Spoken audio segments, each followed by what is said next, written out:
missing questions, just text them to me, and I'll see them there. So you're nervous or what? A little bit. Yeah. You know, I hate lives. I've never done a live. Well, I tried to for like 5 minutes. You weren't, but yeah, I got to get better at it. So we'll practice. So yeah.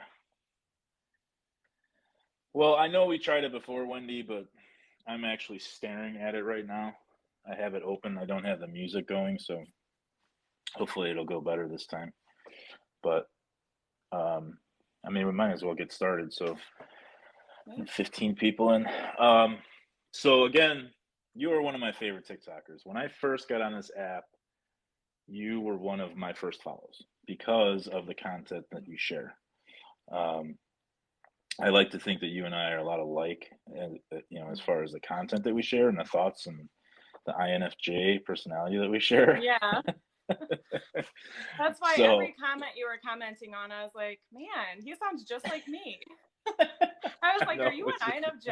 And you're like, yeah. Like, okay, it makes sense now. Yeah. So.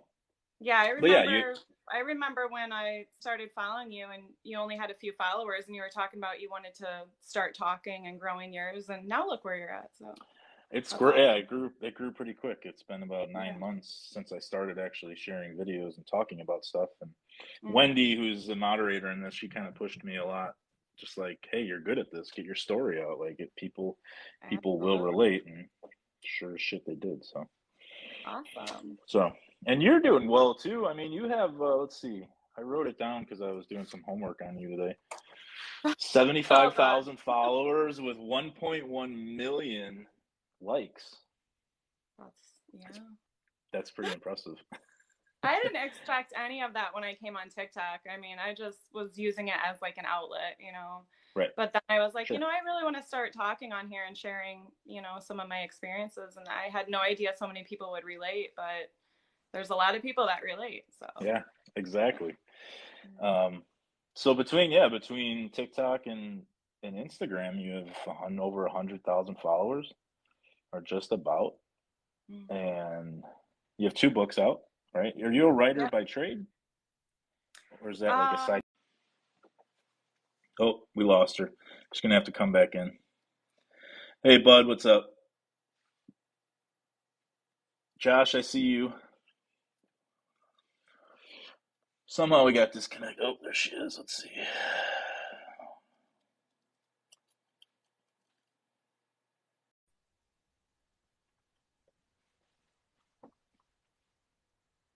Okay, you're back. I don't know what happened. I don't know either. I think because somebody was trying to text me, maybe. Oh, probably. No, I've been writing ever since I was little. It's just always been like an outlet for me, like therapy for me, just writing out my thoughts and feelings, because I have so much of thoughts and feelings all the time going on all the time. And a lot of the time when I was younger, I didn't know what to do with them, and it just came out easier when I wrote. So yeah, I never expected to write the poetry books though, because I started writing songs. That was like my main thing. I wanted to be a songwriter when I was younger. I read that about you. Yeah, but I mean, it's almost impossible to like get into that. You know, you have to be like in with everyone. You know, you have to know somebody, and even then, it's extremely hard. But yeah, I just started writing down my thoughts and feelings over a period of time, and then I decided to put them together into a book, and that's when The Good, the Bad, and the Complicated was my first poetry book. So that was a lot of my struggle around my marriage, divorce, and my struggle in my faith, and struggle in finding myself, which a lot of struggles in there. Yeah. I always tell people with the first poetry book that one is not like your typical poetry, because it has like my sense of humor in there. It has like some conversations, and basically it's like bits and pieces over a long period of time that I kind of like put together into a book. But it's the most me that I have. And then my second poetry book, Soft and Strong, that one was pretty much based around coming out of my toxic relationship. So anyone who's been through like a toxic relationship can relate to that. Okay. Awesome. You know,